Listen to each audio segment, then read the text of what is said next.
چنانچہ اسی کانٹیکسٹ میں امام کائنات سید الاولین والآخرین شفیع المذنبین رحمت للعالمین سیدنا و مولانا امام اعظم محمد رسول اللہ صلی اللہ علیہ وآلہ وسلم کی متفق علیہ حدیث ہے صحیح بخاری اور صحیح مسلم میں.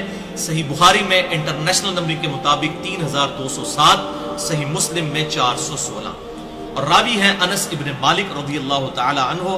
وہ مالک بن صعصع ایک اور صحابی ان سے روایت کرتے ہیں کہ آپ صلی اللہ علیہ وسلم نے فرمایا میں خانہ کعبہ کے پاس لیٹا ہوا تھا بین النائم والیقظان، نیند اور بیداری کی درمیانی کیفیت میں تھا، جس کو ہم اپنی پنجابی لنگوسٹک میں کہتے ہیں جاگو میٹی، یعنی نہ مکمل طور پر سویا ہوا نہ مکمل طور پر جاگتا ہوا، ایک درمیان کی کنڈیشن میں تھا. اتنے میں میں نے سنا دو بندوں کو جو فرشتے تھے انسانی شکل میں آئے. بخاری میں 349 اور صحیح مسلم میں 415 ہے کہ ان میں سے ایک جبرائیل علیہ السلام بھی تھے. وہ کہنے لگے ہم دونوں کے درمیان یہ تیسرے ہیں، یعنی محمد صلی اللہ علیہ وسلم. پھر صحیح مسلم 416 نمبر حدیث کے الفاظ ہیں فَأُوتِيتُ فَانْطُلِقَ بِي، پھر وہ میرے پاس آئے اور مجھے اپنے ساتھ لے گئے. اب ظاہر ہے کہ یہ فزیکل ساتھ لے کے جانا ہے، ورنہ تو آپ فرماتے صلی اللہ علیہ وسلم کہ میرا پھر آگے سے خواب شروع ہو گیا. فرمایا مجھے ساتھ لے گئے. اچھا وہی حدیث بخاری اور مسلم کی پھر آگے چلتی ہے. فرشتے مجھ کو لے گئے، پھر میرے پاس ایک سونے کا تشت لایا گیا جس میں زمزم کا پانی تھا. بخاری 349، مسلم 416. جبرائیل علیہ السلام نے میرا سینہ چاک کیا، پھر اسے آب زمزم سے دھویا، پھر سونے کا تشت لائے جو حکمت اور ایمان سے بھرا ہوا تھا، اسے میرے سینے میں ڈال دیا اور پھر میرے سینے کو جوڑ دیا. اب آپ اندازہ کریں کہ وہ تشت ایمان و حکمت کا آیا، سونے کا. ایمان و حکمت بھرے گئے آپ صلی اللہ علیہ وسلم کے سینہ مبارک میں، اور جو آپ صلی اللہ علیہ وسلم کا دل مبارک دھویا گیا سونے کے تشت میں، پانی جو ہے وہ جنت سے نہیں آیا، وہ زمزم ہی تھا. اس سے آپ اندازہ لگائیں اس زمزم کی فضیلت کا. زمزم سے دھویا گیا، یہ بڑی امپورٹنٹ بات ہے، پوائنٹ ٹو بی نوٹ. تو یہ واقعہ ہے جسے ہم شق الصدر کا واقعہ کہتے ہیں، آپ صلی اللہ علیہ وسلم کے سینہ مبارک کے چاک ہونے کا واقعہ. اور یہ واقعات آپ صلی اللہ علیہ وسلم کے ساتھ نمبر آف ٹائمز ہوئے. بعض کہتے ہیں 3 دفعہ، بعض کہتے ہیں 4 دفعہ. بہرحال مجھے جو صحیح الاسناد احادیث میں 2 واقعات تو بالکل پیٹ ملے ہیں. ایک تو یہ شب معراج والا، اور ایک آپ صلی اللہ علیہ وسلم کے ساتھ بچپن میں بھی یہ واقعہ ہوا 8 سے 10 سال کی عمر میں، جب آپ صلی اللہ علیہ وسلم تربیت کے لیے سیدہ حلیمہ سعدیہ رضی اللہ تعالی عنہا کے پاس تھے. صرف دودھ پینے کے لیے نہیں، بلکہ اس وقت رواج تھا کہ شستہ عربی سیکھنے کے لیے بچوں کو بچپن کے 10-12 سال جو ہے وہ قبائلی علاقوں میں بھیجا جاتا تھا تاکہ وہاں سے شستہ عربی ایٹیکیٹ سیکھ کر آئیں. تو آپ صلی اللہ علیہ وسلم کو بھی وہاں پر بھیجا گیا بچپن میں. 8 سے 10 سال کی عمر تھی. اور یہ واقعہ ہے صحیح مسلم 413 نمبر حدیث انٹرنیشنل نمبر کے مطابق کہ آپ صلی اللہ علیہ وسلم کے ساتھ آپ کے بہن بھائی بھی تھے دودھ کے رشتے سے. سیدہ حلیمہ سعدیہ کے جو اولاد تھی انہوں نے دیکھا کہ کوئی شخص آیا، اس نے آپ صلی اللہ علیہ وسلم کو زمین پر لٹایا، آپ کا سینہ چاک کیا، دل مبارک باہر نکالا اور اس کے ساتھ خون کا ایک لوتھڑا تھا جسے ریموو کر دیا، اور پھر کہا کہ یہ دنیا کا حصہ تھا جو اس دل میں موجود تھا وہ نکال دیا، جو ہمیں اپنی جبلت میں ہر ایک انسان کو ملے گا. شیطان بھی اٹیچ ہے اور ایک فرشتہ بھی اٹیچ ہے، جو صحیح مسلم میں آتا ہے کہ ہر انسان کے ساتھ ایک شیطان اور ایک فرشتہ ہے. اور نبی صلی اللہ علیہ وسلم نے فرمایا اللہ تعالیٰ نے مجھے غلبہ دیا ہے، میرے ساتھ جو شیطان بھی اٹیچ تھا وہ بھی مجھے نیکی کی طرف ہی دعوت دیتا ہے. تو آپ صلی اللہ علیہ وسلم کے سینہ مبارک سے وہ فزیکل ریموومنٹ بھی کر دی گئی اس حوالے سے. اور پھر اس میں بھی الفاظ ہے کہ زمزم سے دھویا سیدنا جبرائیل علیہ السلام نے آپ صلی اللہ علیہ وسلم کے دل مبارک کو. اور یہ ایکسپیرینس تقریباً 10 سے 12 سال کی عمر میں آپ صلی اللہ علیہ وسلم کے ساتھ یہ ایکسپیرینس ہوا. صحیح مسلم 413 نمبر حدیث. اسی حدیث میں الفاظ ہے کہ وہ جو بہن بھائی ساتھ کھیل رہے تھے انہوں نے تو شور مچا دیا. سیدہ حلیمہ کے پاس آئے اور کہا کہ ہمارے بھائی محمد صلی اللہ علیہ وسلم کو کوئی قتل کر گیا. ظاہر ہے جی اتنا بڑا ایکسپیرینس، سینہ چاک، دل نکال لیا، تو قتل کرنے کی مترادف پیچھے کیا بچ جاتا ہے. اور یہ دیکھیں یہ معجزہ تھا، اور آپ صلی اللہ علیہ وسلم خود بھی اس کو روایت کر رہے ہیں. یہ آپ صلی اللہ علیہ وسلم نے حضرت انس بن مالک کو بتائیں یہ ساری باتیں کہ یہ معاملہ میرے شب معراج بھی ہوا اور بچپن میں بھی ہوا. تو ہم میں سے کسی کا دل باہر اس طرح نکال لیا جائے تو کوئی ہوش نہیں رہتی. تو یہ معجزانہ طور پر سارے معاملات ہوئے. آپ صلی اللہ علیہ وسلم خود اس کے راوی ہیں. تو اسی حدیث میں الفاظ ہیں کہ سیدہ حلیمہ سعدیہ دوڑتی ہوئی آئیں، نبی صلی اللہ علیہ وسلم کا چہرہ مبارک فک ہو چکا تھا، اور حضرت انس ابن مالک کہتے ہیں کہ میں نے اپنی آنکھوں سے، صحیح مسلم 413 نمبر حدیث، آپ صلی اللہ علیہ وسلم کے سینہ مبارک پر، پورے سینہ مبارک پہ سلائی کے نشان بھی دیکھے ہیں، جس سے جبریل نے وہ سینہ سیا تھا۔ تو سلائی کے نشان اسی وقت ہوں گے جب فزیکلی اس کو ریموو کیا جائے۔ یہ کوئی روحانی آپریشن نہیں تھا جو ادھر اکثر لوگ کہتے ہیں جنات روحانی آپریشن کر، میں ان کو پھر پھکی دیتا ہوں کہ جنات نے کبھی ختنہ تو نہیں کیا، کیونکہ ختنہ سامنے نظر آ جاتا ہے نا، روحانی آپریشن تو کیسے نظر آئے؟ ختنہ کوئی کر کے دسے نا، پھر اسی مننا کہ ہاں جی جنات کر گئے نے ختنہ، یہ کوئی بزرگ کر گئے روحانی آپریشن۔ تو یہ فزیکلی آپ صلی اللہ علیہ وسلم کے سینہ مبارک کے اوپر یہ نشان موجود تھے۔ اس سے یہ بات پتہ چلی کہ آپ صلی اللہ علیہ وسلم کے ساتھ بچپن ہی سے بڑے ایکسٹراڈنری ایکسپیرینسز ہو رہے تھے۔ ایک وہ ابو طالب کا جو واقعہ ملتا ہے کہ وہ تجارت کے سفر کے دوران، وہ تو صحیح سند سے ثابت نہیں ہے، لیکن ایک اور واقعہ ملتا ہے صحیح مسلم میں انٹرنیشنل نمبر کے مطابق 5939 کہ آپ صلی اللہ علیہ وسلم فرماتے ہیں کہ میں اس پتھر کو آج بھی پہچانتا ہوں جو میری بعثت سے پہلے بھی مجھے سلام کیا کرتا تھا۔ اب اندازہ کریں آپ، ایک شخص جو نبی ابھی بن کر مبعوث نہیں ہوا اور اس کے ساتھ فزیکلی ایک پتھر کلام کر رہا ہے، تو بہت ایکسٹراڈنری ایک جو ہے وہ ایکسپیرینس ہے۔ تو آپ صلی اللہ علیہ وسلم کو بچپن ہی سے اس قسم کے ایکسپیرینسز کا سامنا کرنا پڑ رہا تھا، کیونکہ بچپن ہی سے نبی جو ہے وہ اللہ کی حفاظت میں ہوتا ہے، اور پیغمبر جو ہے وہ بچپن سے ہی پیغمبر ہوتا ہے۔ یہ بھی بات یاد رکھیے گا، مبعوث بے شک بعد میں ہو، لیکن وہ اللہ تعالیٰ کی خاص حفاظت کے اندر ہوتا ہے جو پیغمبر ہے بچپن سے۔ اچھا، اب اسی طرف واپس آئیں، صحیح مسلم 411 نمبر حدیث، وہی واقعہ معراج۔ پھر میرے سامنے ایک براق لایا گیا، اور وہ ایک ایسا جانور تھا جو سفید رنگ کا تھا، گدھے سے اونچا اور خچر سے چھوٹا، اور اس کی رفتار کا یہ حال تھا کہ اس کا سم وہاں پڑتا تھا جہاں اس کی نگاہ، یعنی اتنا تیز تھا کہ جہاں نگاہ، حد نگاہ پہ اس کا پہلا قدم جا کے پڑتا تھا، اتنی سپیڈ والا تھا۔ وہ تو آج سائنس ہمیں بتا رہی ہے نا، روشنی کی رفتار جو ہے وہ کتنی ہے؟ 3 لاکھ کلومیٹر ایک سیکنڈ میں، 1,86,000 میل فی سیکنڈ۔ جو روشنی ہے وہ زمین کے 7 چکر لگا سکتی ہے ایک سیکنڈ کے اندر، پوری زمین کے سرکمفرنس کے 40,000 کلومیٹر کا یہ ہے سرکمفرنس، 7 چکر ایک سیکنڈ کے اندر۔ تو براق جو ہے برق سے نکلا، بجلی کو کہتے ہیں، بجلی کسی روشنی کسی تیزی کے ساتھ اس کا وہاں سم پڑتا تھا جہاں اس کی نگاہ۔ تو یہ آج ہمیں آئنسٹائن نے جو ہے یہ بات سمجھائی ہے کہ اس سے مراد کیا ہے۔ تو بہرحال یہ الگ سے ایک ٹاپک ہے، میں اور طرف نکل جاؤں گا۔ میں اس براق پر سوار ہوا اور بیت المقدس تک آیا، اور وہاں اس جانور کو اس حلقہ سے باندھ دیا جس سے اور انبیاء کرام علیہ السلام نے بھی اپنے جانوروں کو باندھا ہوا تھا، یعنی انبیاء کرام وہاں پر آئے تھے، ظاہر ہے یہ فزیکلی وہاں، اور وہی پتھر جس سے آپ صلی اللہ علیہ وسلم اوپر گئے آسمانوں پر، اسے ہی ڈوم آف دا راک کہتے ہیں، قبہ صخرہ اس کے اوپر ہی بنا ہوا ہے وہ۔ تو وہ فزیکلی، جو غامدی صاحب سے بھی میں ریکویسٹ کروں گا، یہ عملی تواتر ہے مسلمانوں کا، اور تابعین کے دور کے اندر اس کے اوپر وہ گولڈن کلر کا گنبد رکھ دیا گیا تھا۔ یہ قبر نہیں تھی، قبروں پر گنبد نہیں رکھا گیا۔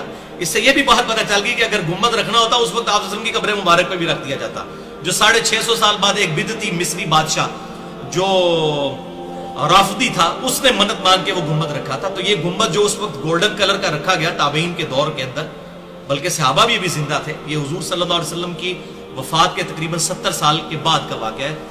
ولید بن عبد الملک کے دور میں وہ مکمل ہوا، تو لیکن انہوں نے گنبد اس کے اوپر رکھا، وہ ڈوم آف دا راک، اس پتھر کے اوپر، وہ جس کی جعلی تصویریں بھی بعض کا وہ صحیح تصویر ہے، اس کے نیچے سے جو مٹایا ہوا ہے نا کہ ہوا میں آج تک معلق ہے، یہ بالکل جھوٹ ہے، وہ ہوا میں معلق نہیں ہے بلکہ وہ زمین کے اوپر ہی ہے۔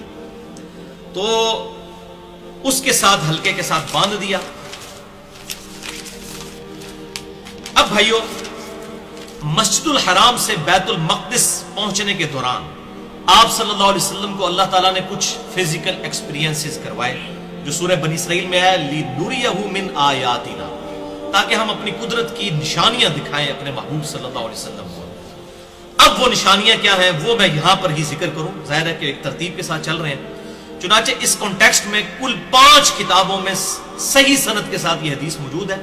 اس کے ضعیف طرق بھی ہیں، امام ابن کثیر نے جرح بھی کی ہے، ضعیف طرق کے اوپر امام بہقی نے بھی، لیکن جو صحیح طرق ہے اس کا، جس کو امام بہقی نے بھی صحیح کہا، میں وہ بیان کرنے لگا ہوں، اور شیخ زبیر لزئی رحمہ اللہ نے بھی اسے صحیح کہا۔ 5 کتابوں سے، نمبر 1 سنن نسائی۔ اب یہ میں 5 کتابوں کا حوالہ اس لیے دے رہا ہوں کہ یہ حدیث بڑے لوگوں کو ہضم نہیں ہوتی ہے، اس لیے میں نے اس کو اتنا ایمفسائز کر کے بیان کیا ہے۔ سنن نسائی میں 451 نمبر دارالسلام کی انٹرنیشنل نمبر کے مطابق، دلائل النبوہ امام بھیکی میں 649 نمبر، جسے امام بھیکی نے خود صحیح کہا۔ تیسری کتاب مجموع الزوائد ابن حجر اسقلانی کے استاد امام حیثمی، ان کی کتاب میں 236 نمبر، المعجم الکبیر طبرانی میں 7142 نمبر، اور تفسیر طبری میں بھی سورہ بنی اسرائیل کی تفسیر میں صحیح سند کے ساتھ ان 5 کتابوں میں یہ حدیث موجود ہے، انس ابن مالک سے اور سیدنا شداد بن اوس رضی اللہ تعالی عنہما سے، کہ نبی صلی اللہ علیہ وسلم فرماتے ہیں جب میں جبرائیل کی معیت میں چلا تو ایک جگہ پہنچ کر انہوں نے عرض کی کہ یہاں اتر کر نماز ادا کیجئے۔ جب میں نماز پڑھ چکا تو جبرائیل نے عرض کی کیا آپ صلی اللہ علیہ وسلم جانتے ہیں یہ کون سی جگہ ہے؟ پھر ساتھ ہی جبرائیل نے کہا اے اللہ کے محبوب صلی اللہ علیہ وسلم یہ طیبہ ہے، یعنی مدینہ شریف، جو آپ کی ہجرت گاہ بنے گی۔ اس سے یہ بات پتہ چلی کہ یہ واقعہ معراج ہجرت سے پہلے ہوا ہے، بنے گی۔ پھر آگے چل کر ایک اور جگہ پر جبرائیل نے مجھے نماز پڑھائی اور عرض کیا یہ طور سینہ ہے جہاں اللہ تعالیٰ نے موسیٰ علیہ السلام سے کلام فرمایا تھا۔ پھر آگے چل کر ایک اور جگہ نماز پڑھوائی اور عرض کیا یہ بیت اللحم ہے جو کہ سیدنا عیسیٰ علیہ السلام کی پیدائش کی جگہ ہے۔ پھر میں بیت المقدس پہنچا، وہاں تمام انبیاء کرام علیہ السلام جمع تھے، جبرائیل علیہ السلام نے مجھے ان کا امام بنایا تو میں نے نماز میں ان کی امامت فرمائی۔ الحمدللہ، اسی وجہ سے ہم آپ صلی اللہ علیہ وسلم کو امام الانبیاء بھی کہتے ہیں صلی اللہ علیہ وسلم۔ سبحان ربک رب العزت عما یصفون وسلام علی المرسلین والحمدللہ رب العالمین۔ اور یہ انبیاء کرام کی جو امامت فرمائی اور سارے نبی جمع کیوں ہوئے، اس کی حکمت کیا ہے وہ بھی آج میں انشاءاللہ ٹروتھ ریویل کروں گا کہ یہ سارے نبیوں کو جمع کرنے کا مقصد کیا تھا، وہ ٹروتھ بھی انشاءاللہ آگے چل کے میں ریویل کر دوں گا۔ صحیح مسلم 430 نمبر حدیث کے الفاظ ہے میں نے بیت المقدس میں اپنے آپ کو پایا، انبیاء کرام علیہ السلام کی ایک جماعت میں موسیٰ علیہ السلام کو دیکھا، وہ کھڑے نماز پڑھ رہے تھے، وہ گندمی رنگ کے ایک مضبوط اور قوی آدمی تھے، اور عیسیٰ علیہ السلام کو بھی بیت المقدس میں نماز پڑھتے ہوئے پایا، وہ اربا بن مسعود کے ہم شکل تھے، عبداللہ ابن مسعود کے بھائی کے۔ اور صحیح مسلم 418، 426 اور 427 نمبر حدیث ہے کہ عیسیٰ علیہ السلام گندمی شکل کے لمبے بالوں والے، گھنگریالے بالوں والے، اور ان کے بال کندھوں تک تھے، یعنی یہاں تک، یہ آخری حد ہے، اس سے نیچے آپ نہیں بال کر سکتے، عورتوں کی مشابہت ہو جائے گی، عورتیں اس سے اوپر نہیں کر سکتی، مرد اس سے نیچے نہیں کر سکتے، اور ان کے سر سے پانی ٹپک رہا تھا، تو مجھے بتایا گیا یہ عیسیٰ ابن مریم ہے۔ اور پھر میں نے کعبے کے پاس ایک اور شخص کو دیکھا، گھنگریالے بال، دائیں آنکھ سے کانا، اور ایک آنکھ انگور کی طرح پھولی ہوئی تھی، اور مجھے بتایا گیا یہ دجال ہے۔ تو دجال کو بھی واقعہ معراج کے دوران آپ صلی اللہ علیہ وسلم کو دکھایا گیا۔ اور صحیح مسلم 430 نمبر حدیث میں مزید الفاظ ہیں کہ میں نے پھر حضرت ابراہیم علیہ السلام کو بھی دیکھا، وہ بھی بیت المقدس میں کھڑے نماز پڑھ رہے تھے، اور ان کے سب سے زیادہ ہم شکل تمہارے صاحب ہیں، یعنی نبی صلی اللہ علیہ وسلم، اور میں سب سے زیادہ میں ابراہیم کا ہم شکل ہوں، یعنی میں محمد رسول اللہ صلی اللہ علیہ وسلم۔ پھر نماز کا وقت آیا، صحیح مسلم 430، پھر نماز کا وقت آیا تو میں نے تمام انبیاء کی امامت فرمائی۔ جب میں نماز سے فارغ ہوا تو مجھے بتایا گیا اے محمد صلی اللہ علیہ وسلم یہ آپ کے پیچھے دوزخ کا داروغہ کھڑا ہے، مالک، اور یہ قرآن میں اس کا نام آیا ہے سورہ الزخرف کی آیت نمبر 77 میں، مالک۔ تو اے اللہ کے محبوب صلی اللہ علیہ وسلم آپ کسے سلام کیجئے۔ آپ فرماتے ہیں جیسے ہی میں اس کی طرف متوجہ ہوا تو اس نے میرے سلام کرنے سے پہلے ہی مجھے السلام علیکم کہہ دیا، تو میں نے پھر اس کے سلام کا جواب دیا۔ اس نے آپ صلی اللہ علیہ وسلم کو پروٹوکول دیا، خود سلام عرض کر دیا آپ کی بارگاہ میں۔ الحمدللہ۔ السلام علیکم ایھا النبی ورحمۃ اللہ وبرکاتہ۔ اچھا، ہمارے محبوب صلی اللہ علیہ وسلم نے بھائیوں اس سفر اسرا میں، الاسرا جو یہ مسجد الحرام سے لے کر بیت المقدس تک تھا، بیت اللحم میں نماز پڑھی، طور سینہ پر نماز پڑھی، اور مدینہ طیبہ میں، یہ 3 مقامات پر آپ صلی اللہ علیہ وسلم نے نماز پڑھی۔ اور اسی دوران ایک اور ایکسپیرینس بھی ہوا جو صحیح مسلم میں 2 طرق ہیں، انٹرنیشنل نمبر کے مطابق 6157 اور 6158۔ آپ صلی اللہ علیہ وسلم فرماتے ہیں کہ میں نے مسجد الحرام سے بیت المقدس جاتے ہوئے سرخ ٹیلے کے پاس موسیٰ علیہ السلام کو اپنی قبر میں نماز پڑھتے ہوئے دیکھا، وَهُوَ قَائِمٌ يُصَلِّي فِي قَبْرِهِ، وہ اپنی قبر میں کھڑے ہوئے تھے اور نماز پڑھ رہے تھے۔ اب یہ بھائیوں بڑی اہم ترین گفتگو ہے، خصوصاً آج کل کے دور کے اعتبار سے ایک کریٹیکل ڈسکشن ہے جو میں کرنا چاہ رہا ہوں یہاں پر، بڑی اہم ڈسکشن ہے۔ وہ یہ بھائیوں کہ بیت المقدس میں انبیاء کرام علیہ السلام کا جمع ہونا یہ خالصتاً معجزہ ہے۔ اس واقعے کی جو تفصیلات جتنی احادیث میں آئی وہ تو ہم بیان کر سکتے ہیں، باقی اس کی جو کیفیت ہے، موڈ جسے ہم انگلش میں کہتے ہیں، یہ متشابہات میں داخل ہے۔ یہ ہم سمجھانے کے لیے باتیں ضرور کرتے ہیں احادیث کی روشنی میں، لیکن اس کو کوئی فزیکلی اس طریقے سے عام آدمی آبزرو نہیں کر سکتا کہ وہاں پر جتنے لوگ موجود تھے، ورنہ بھائیوں ایک مسجد میں کم و بیش 1 لاکھ کے قریب لوگ جمع ہوں تو پورے شہر کے اندر شور نہ پڑ جائے۔ اب وہ لوگ ادھر کے ادھر ہی تھے، یہ ساری ایکٹیویٹی ہوئی لیکن کسی کو پتہ نہیں چلا بیت المقدس کے اس یروشلم کے سٹی کے اندر، کیونکہ یہ ایک ان سین بیریئر تھا، ایک برزخ کا معاملہ تھا عوام الناس اور انبیاء کرام علیہ السلام کی ان ساری ایکٹیویٹیز کے درمیان۔ بھائیو اب آگے چلتے ہیں بخاری اور مسلم کی متفق علیہ حدیث، بخاری میں 3207، مسلم میں 416 اور 411 نمبر۔ آپ صلی اللہ علیہ وسلم فرماتے ہیں کہ بیت المقدس سے میں پھر دوبارہ براق پر سوار ہوا جس کا قدم حد نگاہ تک پڑتا تھا، پھر مجھے جبرائیل علیہ السلام اپنے ساتھ لے کر چلے یہاں تک کہ ہم آسمان دنیا تک پہنچ گئے۔ یہ فزیکل ایکسپیرینس ہے۔ اب یہ اس کو المعراج کہہ رہے ہیں، وہ الاسراء تھا، مسجد الحرام سے بیت المقدس تک الاسراء زمینی سفر، اب یہ ہے آسمانی سفر المعراج۔ چونکہ یہ زیادہ کریٹیکل ہے اسی وجہ سے واقعہ معراج مشہور ہو گیا، ورنہ یہ ہے واقعہ الاسراء والمعراج۔ چونکہ یہ بہت کریٹیکل سفر ہے، اب اللہ تعالیٰ مزید اپنی قدرت کی نشانیاں آپ صلی اللہ علیہ وسلم کو اس حوالے سے دکھائے گا۔ یہ حدیث آگے چلتی ہے کہ جبرائیل علیہ السلام کے ساتھ ہم آسمان دنیا پر پہنچ گئے۔ جبرائیل علیہ السلام نے دروازہ کھولنے کے لیے کہا تو فرشتے نے پوچھا آپ کون ہیں؟ جبرائیل علیہ السلام نے کہا کہ میں جبرائیل ہوں۔ پھر اس نے جبرائیل علیہ السلام سے پوچھا کہ آپ کے ساتھ کون ہے؟ تو انہوں نے فرمایا کہ محمد صلی اللہ علیہ وسلم۔ اس فرشتے نے پوچھا کیا انہیں بلایا گیا ہے؟ تو جبرائیل علیہ السلام نے کہا ہاں۔ تو پھر اس فرشتے نے دروازہ کھول کر کہا خوش آمدید اور تشریف لانے والے کتنے ہی اچھے ہیں، اور پھر دروازہ کھول دیا۔ جب میں وہاں پہنچا تو میں نے وہاں آدم علیہ السلام کو دیکھا۔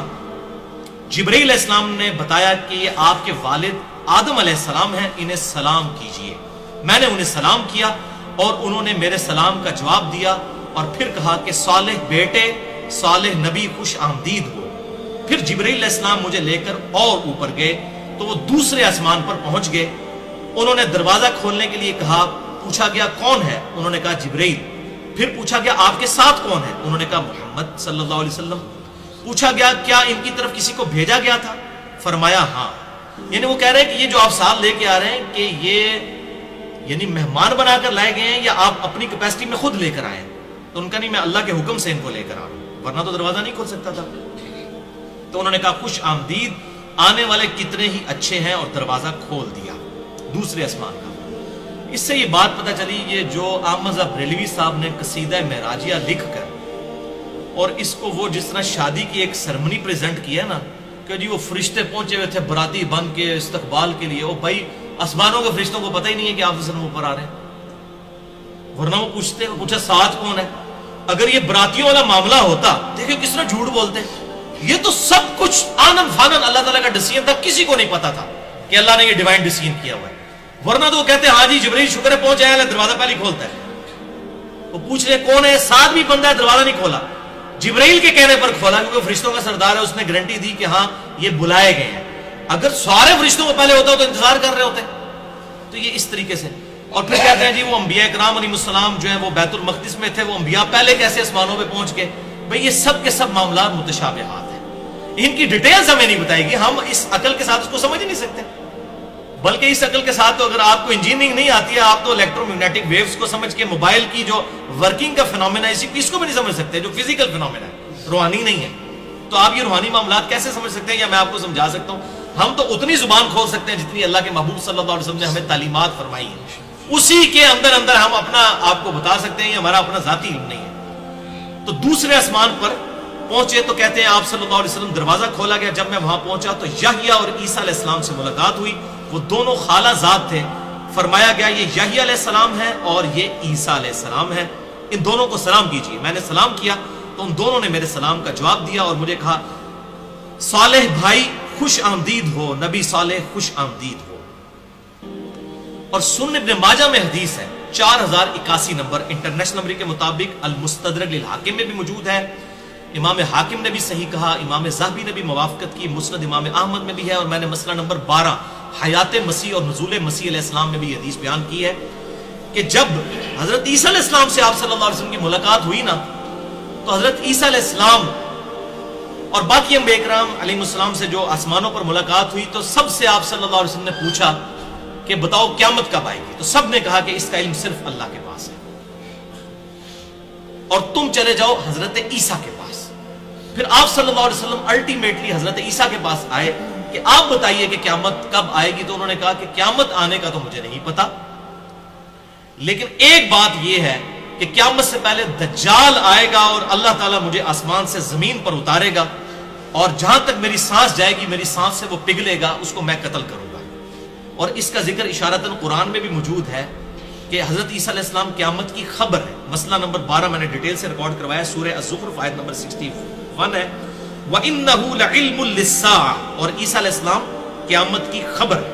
یہ سنن ابن ماجہ 4081 نمبر حدیث ہے, مستدرک للحاکم میں بھی موجود ہے, امام حاکم نے صحیح کہا, امام ذہبی نے صحیح کہا, اور مسند امام احمد میں بھی موجود ہے. دوسرے آسمان پر حضرت عیسیٰ علیہ السلام سے یہ ڈسکشن ہوئی. پھر مجھے تیسرے آسمان پر لے جایا گیا, پھر وہی گفتگو ریپیٹ ہوئی. تیسرے آسمان پر یوسف علیہ السلام سے ملاقات ہوئی, چوتھے آسمان پر حضرت ادریس علیہ السلام سے ملاقات ہوئی, پانچویں آسمان پر ہارون علیہ السلام سے ملاقات ہوئی, اور پھر چھٹے آسمان پر پہنچے تو دروازہ کھولنے کے لیے کہا تو انہوں نے پوچھا کون, فرمایا جبریل. پوچھا گیا آپ کے ساتھ کون, فرمایا محمد صلی اللہ علیہ وسلم. پوچھا گیا ان کی طرف پیغام بھیجا گیا تھا, فرمایا ہاں. کہا گیا خوش آمدید, آنے والے کتنے ہی اچھے ہیں. دروازہ کھول دیا گیا. جب میں وہاں چھٹے آسمان پر پہنچا تو موسیٰ علیہ السلام تشریف فرما تھے. جبریل علیہ السلام نے فرمایا یہ موسیٰ ہیں, انہیں سلام کیجئے. میں نے انہیں سلام کیا تو انہوں نے سلام کا جواب دیا. پھر فرمایا صالح بھائی اور صالح نبی خوش آمدید ہو. جب میں موسیٰ علیہ السلام سے آگے بڑھنے لگا, یعنی 7ویں آسمان کی طرف, تو موسیٰ علیہ السلام رونے لگے. تو ان سے پوچھا گیا آپ کیوں رو رہے ہیں؟ تو انہوں نے فرمایا میں اس لیے روتا ہوں کہ ایک نوجوان محمد صلی اللہ علیہ وسلم جو میرے بعد مبعوث کیا گیا, اور اس کی امت جنت میں جانے والے افراد میری امت کے جنت میں جانے والے افراد سے بہت زیادہ ہوں گے. یعنی اللہ نے یہ بہت بڑی فضیلت دی ہے. یعنی یہ ان کا رشک کی وجہ سے رونا تھا کہ میرے بعد آیا اور اللہ نے اس کو یہ فضیلت دی. اور بخاری اور مسلم کی متفق علیہ حدیث ہے کہ جنتیوں کا نصف امت محمدیہ صلی اللہ علیہ وسلم سے, اور اس کی وجہ بھی یہی ہے. بخاری اور مسلم کی متفق علیہ حدیث ہے تمام نبیوں پر ایمان لانے والے لوگوں کی تعداد ڈیپینڈ کرتی تھی اس نبی کو دیے گئے معجزے پر, اور مجھے اللہ تعالیٰ نے وہی یعنی القرآن کا معجزہ دیا. میں اللہ سے امید کرتا ہوں سب سے زیادہ امتی جنت میں جانے والے میری امت سے ہوں گے, کیونکہ میرا معجزہ سب سے بڑا ہے. اور آج ہمیں پریکٹیکل نظر آ رہا ہے, آپ دیکھ لیجئے.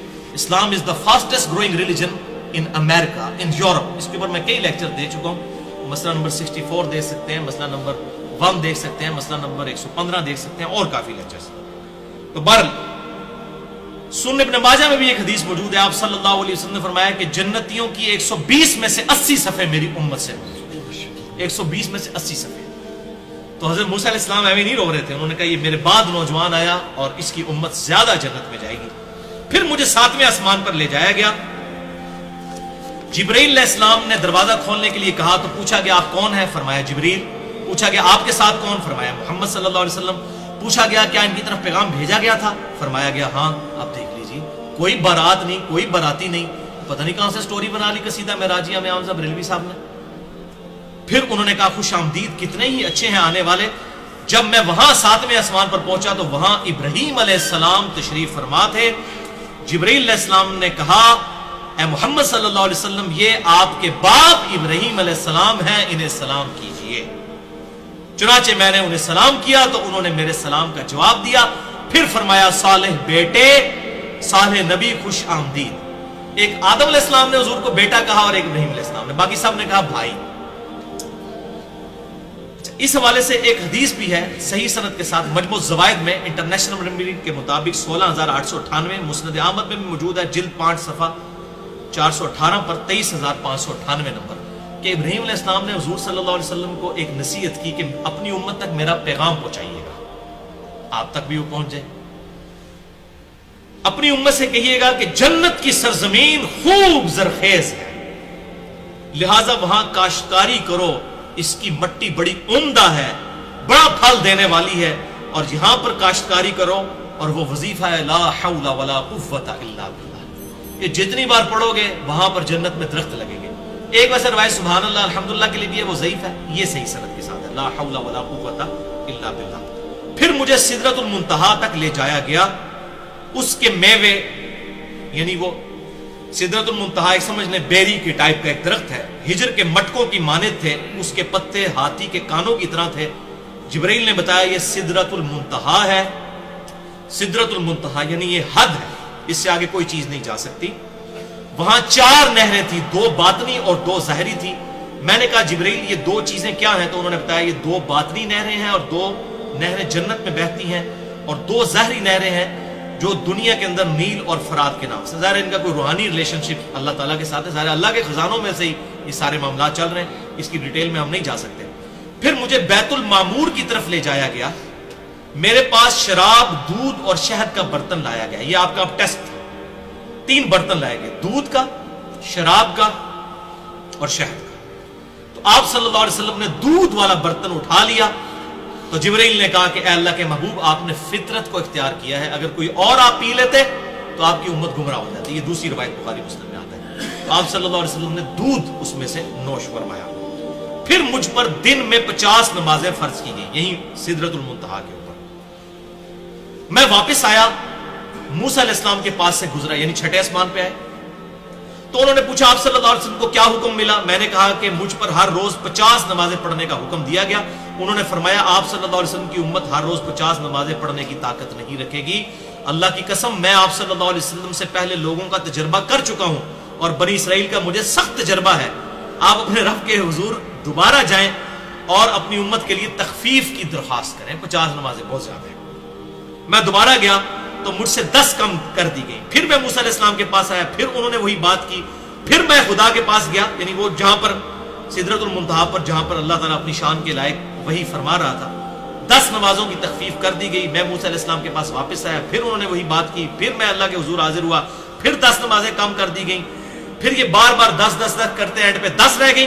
پھر موسیٰ علیہ السلام کے پاس آیا تو انہوں نے کہا ایک بار اور جائیے، تو وہ نمازیں 5 کر دی گئی۔ میں موسیٰ علیہ السلام کے پاس آیا تو انہوں نے پوچھا آپ کو کیا حکم دیا گیا؟ انہوں نے کہا 5 ہر روز پڑھنے کا حکم دیا گیا ہے۔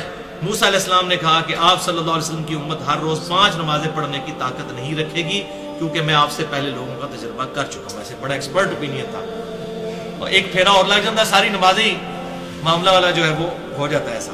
تو انہوں نے کہا کہ یہ 5 بھی نہیں پڑے گی، مجھے سخت تجربہ ہے بنی اسرائیل کا، آپ اپنے رب کے پاس پھر جائیں اور اپنی امت کے لیے تخفیف کی درخواست کریں۔ آپ صلی اللہ علیہ وسلم نے فرمایا کہ میں اپنے رب سے اتنی دفعہ تخفیف لے چکا ہوں کہ اب مجھے سوال کرتے ہوئے حیا آتی ہے، لیکن امت بے شرم ہے، 5 نہیں پڑتی۔ نبی کو حیا آئی ہے لیکن امت کو حیا نہیں ہے۔ اب میں راضی ہوں، سر تسلیم خم کرتا ہوں۔ فرمایا جب میں وہاں سے چلا تو آواز دینے والے نے آواز دی، میں نے 5 نمازوں کا فریضہ جاری کر دیا اور اپنے بندوں پر تخفیف فرما دی۔ جبکہ صحیح مسلم میں آگے الفاظ ہیں 411 نمبر، یہی اسی حدیث کے کانٹیکسٹ میں، کہ 7ویں آسمان پر ابراہیم علیہ السلام سے ملاقات ہوئی تو آپ بیت المعمور سے ٹیک لگائے ہوئے تھے۔ خانہ کعبہ شریف کے ایگزیکٹ اوپر 7ویں آسمان پہ ایک اور بیت اللہ ہے جسے بیت المعمور کہتے ہیں، وہ فرشتوں کی طواف کی جگہ ہے۔ تو حضرت ابراہیم علیہ السلام اس سے ٹیک لگائے ہوئے تھے، وہاں ہر روز 70,000 فرشتے داخل ہوتے ہیں اور دوبارہ ان کی باری نہیں آتی، اتنے فرشتے ہیں۔ ایک بار جس کو طواف کا موقع ملے دوبارہ اس کی باری نہیں آئے گی قیامت تک بیت المعمور کا طواف کرنے کی۔ پھر مجھے سدرۃ المنتہا تک لے جایا گیا، اس کے پتے ہاتھی کے کانوں کی طرح تھے، جبکہ اس کا پھل مٹکوں کی طرح تھا، بڑا بڑا یعنی کہ بیر کی طرح۔ جب اس کو اللہ کے حکم سے جس چیز نے ڈھانپنا تھا ڈھانپ لیا تو اس کی حالت ہی بدل گئی، اس بیری کے درخت کی، یعنی اللہ تعالیٰ کی خاص تجلی اس پر آئی۔ اللہ کی مخلوق میں سے اس کے حسن کی کوئی تعریف نہیں کر سکتا جو اس وقت اللہ تعالیٰ کی تجلیات کی وجہ سے سدرۃ المنتہا کے اوپر اس بیری کے درخت کی کنڈیشن تھی، چنانچہ اس وقت اللہ تعالیٰ نے وحی فرمائی، یعنی سدرۃ المنتہا پر وحی فرمائی جو وحی کرنی تھی۔ یہ سدرۃ المنتہا ہی اینڈ ہے، اور دن رات مجھ پہ 50 نمازیں فرض کر دی گئی۔ تو یہ سدرۃ المنتہا پہ فرض ہوئی ہیں۔ آپ صلی اللہ علیہ وسلم بار بار سدرۃ المنتہا پر جاتے تھے اور واپس آتے تھے۔ منتہا کا مطلب ہی دی اینڈ ہے، انتہا اردو میں بھی ہم لفظ استعمال کرتے ہیں۔ پھر میں یہ حکم لے کر موسیٰ علیہ السلام کے پاس آیا، پھر اس حدیث 411 صحیح مسلم میں وہی الفاظ ہیں، پھر واپس گیا اینڈ پہ۔ میں اپنے رب اور موسیٰ کے درمیان آتا جاتا رہا، حتیٰ کہ اللہ نے فرمایا محمد ہر روز 5 نمازیں ہیں اور ہر نماز کے لیے 10 گنا اجر ہے، اس طرح یہ 50 نمازیں ہو گئی، کیونکہ وہ سورہ الانعام میں بھی آیا نا کہ ایک نیکی 10 کے برابر ہے۔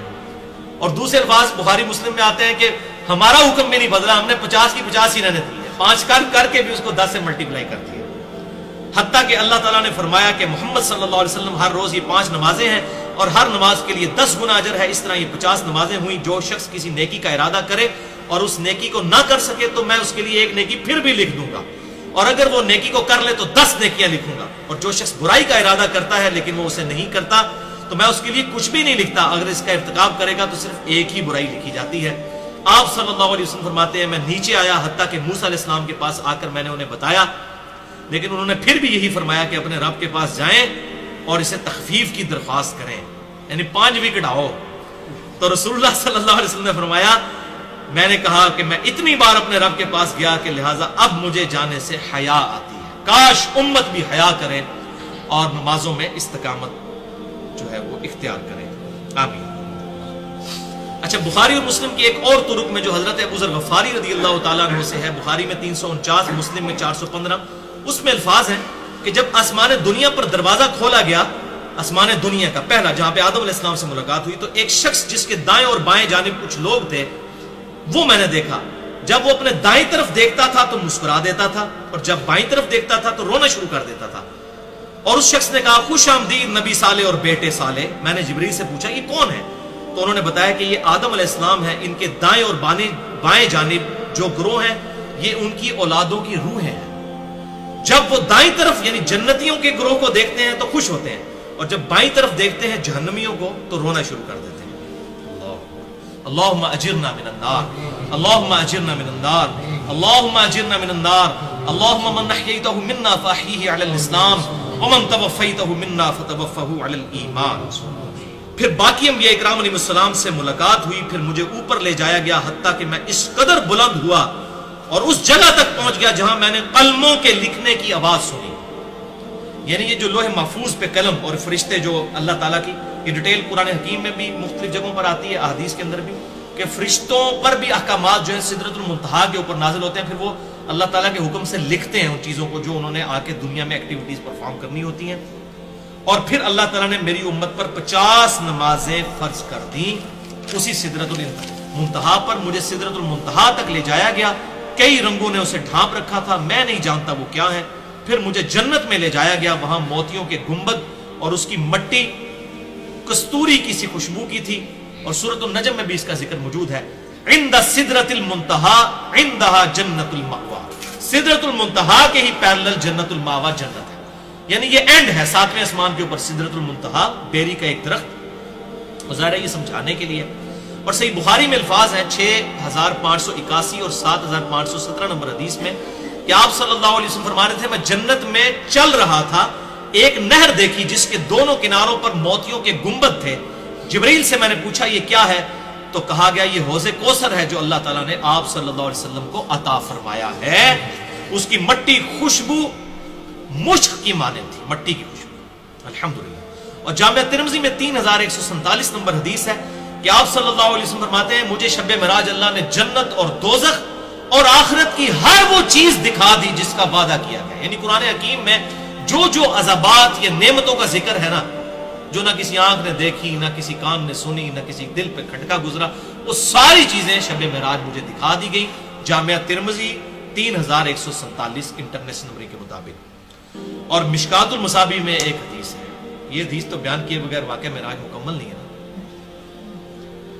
یہ آپ نے مجھے بتانا ہے کس کے بارے میں یہ حدیث ہے۔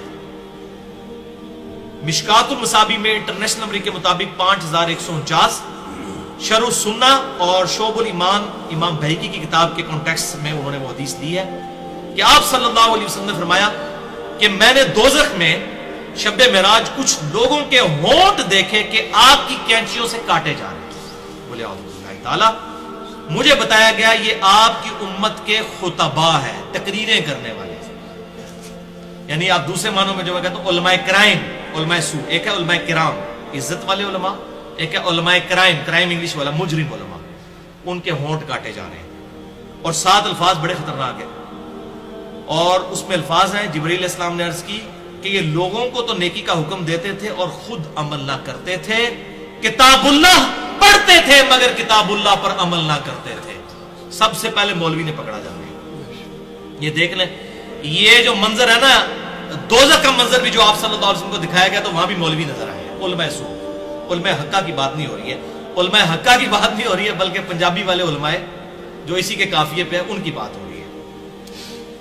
اچھا, سنن نبی داؤد میں ایک حدیث ہے 4878 غیبت والے چیپٹر میں, کتاب الادب چیپٹر کے اندر, کہ معراج میں میرا گزر ایسے لوگوں پر ہوا جن کے تانبے کے ناخن تھے جن سے وہ اپنے چہروں اور سینوں کو نوچ رہے تھے اور چھیل رہے تھے. میں نے پوچھا یہ لوگ کون ہیں, تو بتایا گیا یہ دنیا میں گوشت کھاتے تھے لوگوں کے اور ان کی عزت کے درپے رہتے تھے, یعنی تہمت لگانے والے اور غیبت کرنے والے. عزت کے درپے یہ ہے کہ خام خواہ تہمت لگانا, یعنی لوگ اس کو بڑا چھوٹا برا سمجھتے ہیں, کسی کے اوپر کو فتویٰ لگا دینا وہ سمجھتے ہیں خیر ہے. تو یہ بھی میرے خیال علماء کے بارے میں زیادہ تر ہوگا جن لوگوں نے جھوٹے الزامات جو ہیں وہ اہل حق کے اوپر لگائے ہوئے ہیں. لہذا یہاں پر اب یہ دوزخ میں کیسے پہنچ گئے, علماء کو کیسے, بھی علماء تو دنیا میں موجود ہیں, ابھی تو جنت دوزخ کا فیصلہ ہونا ہے. آپ صلی اللہ علیہ وسلم کو پہلی دوزخ میں وہ دکھا دیے گئے. تو یہ بیسیکلی اینیمیشنز تھیں جو آپ صلی اللہ علیہ وسلم کو دکھائی گئی, جسے ہم کہتے ہیں اردو میں ممثل کر کے ٹائم میں سفر کر کے پہلے ہی آنے والا وقت دکھا دینا, یہ معجزہ تھا. لہذا اس کانٹیکسٹ میں غامدی صاحب کا موقف ٹھیک ہے کہ آپ صلی اللہ علیہ وسلم کو بعض ایسے مناظر دکھائے جاتے تھے جو اینیمیشنز ہوتے تھے, کیونکہ ابھی اسٹیبلش نہیں ہوئے وہ, لیکن وہ الگ سے ایک ٹاپک ہے. اس پہ اگر آپ کو شوق ہو تو میں آپ کو بتا دیتا ہوں, یہ ساری حدیثیں بخاری اور مسلم کے کتاب التعبیر اور کتاب الرقیہ چیپٹر میں مل جائیں گی. آپ صلی اللہ علیہ وسلم کو خوابوں میں, اور ظاہر نبی کا خواب وحی الہی ہوتا ہے, قرآن حکیم میں حضرت ابراہیم علیہ السلام کو خواب ہی دکھایا گیا تھا نا, بیٹے کو ذبح کرنے والا. اور بخاری اور مسلم کی حدیث ہے کہ انبیاء کی خبروں میں سے 46واں حصہ ہے یہ خواب نبوت کے حصے میں سے. تو بخاری اور مسلم میں یہ کئی احادیث ہیں. بخاری میں کتاب التعبیر چیپٹر ہے, مسلم میں کتاب الرقیہ ہے, اور یہ ساری کمبائنڈ فارم میں آپ کو مشکات المصابیح میں انٹرنیشنل نمبر کے مطابق 4606 سے لے کر 4627 تک 22 احادیث مل جائیں گی, جس میں آپ صلی اللہ علیہ وسلم کو جنت اور دوزخ کے مناظر خواب میں دکھائے گئے. وہ تمام اینیمیشنز اور وہ ساری چیزیں اللہ تعالیٰ نے ممثل کر کے فزیکلی دکھا دی تھی. الحمدللہ. صحیح مسلم میں ایک اور حدیث ہے 431 نمبر. عبداللہ ابن مسعود رضی اللہ تعالیٰ عنہ کہتے ہیں کہ جب رسول اللہ صلی اللہ علیہ وآلہ وسلم کو معراج کروائی گئی تو انہیں سدرۃ المنتہا تک لے جایا گیا, وہ 6 آسمان پر ہے. باقی ساری حدیثوں میں آیا کہ سدرۃ المنتہا 7ویں آسمان پہ ہے, اس میں آئے 6, تو اس کی پھر علماء نے تعویل یہ کی ہے, محدثین رحمہ اللہ نے, کہ یہ سدرۃ المنتہا کا درخت 6 آسمان سے شروع ہو کر 7ویں پر مکمل ہوتا ہے. کیونکہ آپ دیکھیں سدرۃ المنتہا میں آتا ہے, آپ نے فرمایا انہیں پتے دیکھے اور اس کے مٹکوں کی طرح کے فروٹ دیکھے. ظاہر ہے کہ وہ پتے اور فروٹ تو اوپر والے حصے میں ہوتے ہیں, تو جڑ اس کی 6 سے شروع ہو جاتی ہے. زمین سے اوپر جانے والی ہر چیز کی حد سدرۃ المنتہا ہے. اسی مقام سے احکامات لیے جاتے ہیں, فرشتوں کو بھی, جبرائیل کو بھی, اور نبی صلی اللہ علیہ وسلم پہ بھی نمازیں اسی مقام پر فرض ہوئی تھی سدرۃ المنتہا پر.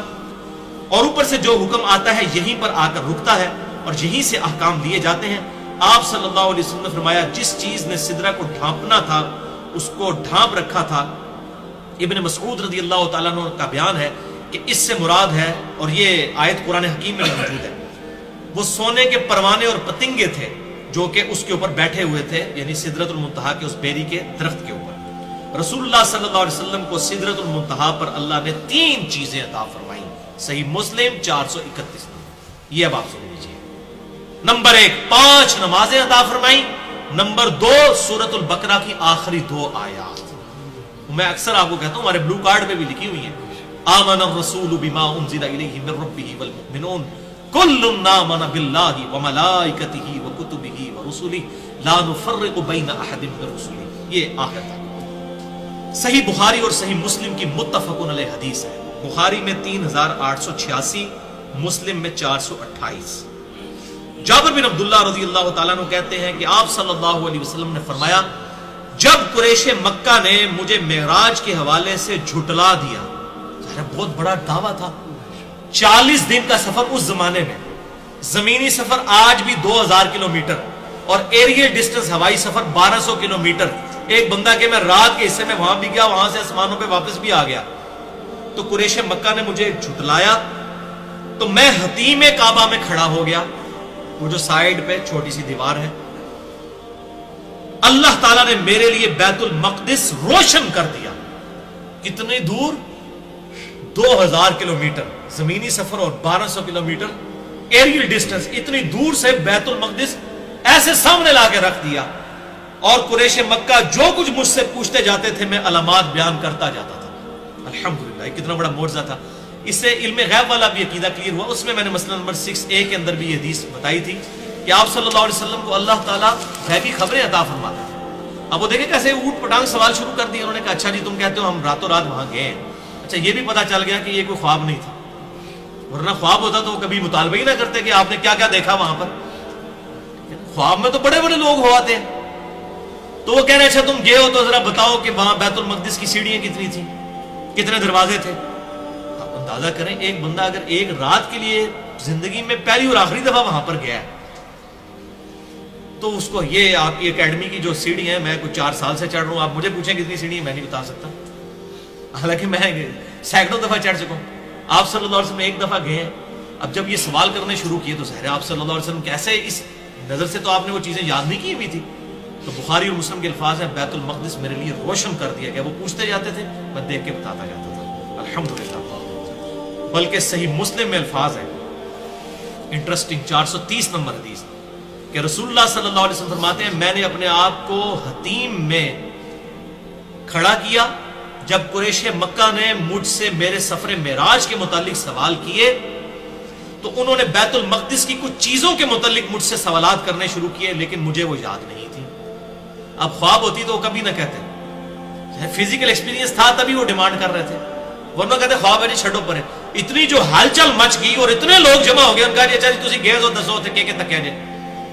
اب کئی لوگ ایسے بھی تھے جو بیت المقدس جایا کرتے تھے یروشلم میں تجارت کے لیے، کیونکہ مکے کے لوگوں کا تو کاروبار ہی تجارت تھا، ان کو وہاں تو کوئی چیز نہیں اگتی تھی، وہ اپنی چیزیں ہی وہاں لے کے جایا کرتے تھے. اون وغیرہ یہاں سے لے جاتے تھے، وہاں سے باقی چیزیں لے آتے تھے، جو بارٹر سسٹم ہے چیز کے بدلے چیز. تو ان کا اچھا جی اب وہ خصوصاً جو اس قسم کے فنیر قسم کے لوگ ہوں گے جو زیادہ سفر میں کرنے ہوتے اگے کے ہوں گے آج دسوں کہ تک ہے تسی ہوتے. تو صحیح مسلم 430 نمبر حدیث کے الفاظ ہیں آپ صلی اللہ علیہ وسلم فرمایا میں اس قدر غمگین ہوا کہ اس طرح کا غم مجھے اس سے پہلے کبھی نہیں ہوا تھا. غم کیوں ہو گیا؟ کہ میں ایک سچا پیغمبر ہوں. اب یہ سوال اس طرح کے مجھ سے پوچھ رہے ہیں، اس نظر سے تو میرا وہ وزٹ ہی نہیں تھا. مجھ سے تو یہ پوچھو کہ میری انبیاء سے ملاقات ہوئی، جو میں نے ایکسپیرینس کیا. غمگین اس لیے ہو کہ اب یہ سوال کر رہے ہیں میں جواب کیسے دوں، اور جواب نہیں دیتا تو یہ جھٹلائیں گے. میں اس طرح غمگین ہوا کہ اس سے پہلے کبھی بھی غمگین نہیں ہوا تھا. چنانچہ اسی وقت اللہ نے میری نظروں کے سامنے بیت المقدس کو بلند کر دیا. میں اسے دیکھ رہا تھا 2000 کلومیٹر دور، اور وہ مجھ سے جس چیز کا سوال کرتے تھے میں انہیں بتا دیتا تھا. الحمدللہ. تو یہ آپ صلی اللہ علیہ وسلم کی اللہ تعالیٰ نے حفاظت فرمائی اور ان کے پھر منہ بند کر دیے. اور دوسری حدیث اس کے ضعیف طرق بھی ہے لیکن میں صحیح طرق بیان کر رہا ہوں. یہ وہی حدیث ہے جو میں نے بیت اللحم طور سینا اور مسجد جو مدینہ شریف میں آپ صلی اللہ علیہ وسلم کو نماز پڑھائی گئی تھی ہجرت سے پہلے سفر معراج کے دوران، وہی حدیث ہے. اس میں آگے الفاظ جو موجود ہیں. دلائل النبوہ امام بہیقی کی کتاب میں امام بہیقی نے خود صحیح کہا صحیح سند کے ساتھ 449 نمبر حدیث جلد 2 صفحہ 241 پر، اور معجم الکبیر طبرانی میں جز 7 282 نمبر صفحے پہ 7142 نمبر حدیث ہے. اور مجموع الزوائد میں امام حیثمی نے جو ابن حجر اسقلانی کے استاد ہیں حدیث نمبر 230 لی ہے جلد 1 صفحہ 85 پر کہ سیدنا ابو بکر صدیق رضی اللہ تعالیٰ عنہ نے عرض کی کہ اے اللہ کے محبوب صلی اللہ علیہ وسلم گزشتہ رات میں نے آپ کو بڑا تلاش کیا لیکن کہیں نہیں پایا، آپ رات کو کہاں تھے؟ تو آپ صلی اللہ علیہ وسلم فرمایا کہ میں رات کو بیت المقدس تھا. اللہ جو کہ 1 مہینے کی مسافت کا مزدور، 40 دن کی مسافت اس وقت، ابھی بھی کوئی کم نہیں ہے، 2000 کلومیٹر پیدل سفر ہے، گاڑی میں بھی کریں تو کتنا ٹائم لگے گا، ایریل ڈسٹنس بھی 1200 کلومیٹر ہے۔ سیدنا ابوبکر نے عرض کیا اللہ کے محبوب صلی اللہ علیہ وسلم کچھ نشانیاں بیان کیجئے بیت المقدس کو۔ یہ اس لیے نہیں تھا کہ کوئی شک تھا، اپنا ایمان تازہ کرنے کے لیے، جیسے سورۃ البقرہ میں آتا ہے کہ اللہ تعالیٰ سے ابراہیم علیہ السلام نے عرض کیا اللہ تو مردوں کو زندہ کرے گا، اللہ تعالیٰ نے کہا تیرا یقین نہیں ہے کیا؟ یقین ہے لیکن دل کے اطمینان کے لیے۔ پھر کہا 4 پرندے پالو۔ ابراہیم علیہ السلام کے تو ایمان پہ کوئی شک نہیں کر سکتا، انہوں نے بھی حق الیقین تک پہنچنے کے لیے وہ فزیکل ڈیمانسٹریشن دیکھی۔ یہاں پہ بھی حضرت ابوبکر صدیق نے اپنے ایمان کو حق الیقین تک پہنچانے کے لیے سوال کیا، معاذ اللہ کسی نیگیٹو انٹینشن سے سوال نہیں تھا۔ یا رسول اللہ نشانیاں بیان کیجیے، تو آپ صلی اللہ علیہ وسلم کے سامنے بیت المقدس کو کر دیا گیا۔ حضرت ابوبکر نے پوچھا، اللہ تعالیٰ نے سامنے کر دیا بیت المقدس۔ ہاں جی پوچھ کے کچھ پوچھے گا، سب کچھ دسیا جائے گا۔ تو آپ صلی اللہ علیہ وسلم نے تمام نشانیاں بیان کی تو ابوبکر نے تصدیق کی اور کہا آپ سچے ہیں، لیکن یا رسول اللہ صلی اللہ علیہ وسلم کفار قریش جو ہیں وہ اس پہ باتیں بنائیں گے، آپ ان کو کیسے قائل کریں گے؟ میں تو تصدیق کرتا ہوں ان سارے کافروں نے تو بیت المقدس دیکھا بھی نہیں ہوا، میں نے تو دیکھا ہے، آپ تو بالکل صحیح کہہ رہے ہیں، تو ان کو کیسے منوائیں؟ یہ دوسرے معنوں میں اب ان کو کیا علمی پھکی دی جائے کہ ان کا ہاضمہ درست ہو جائے؟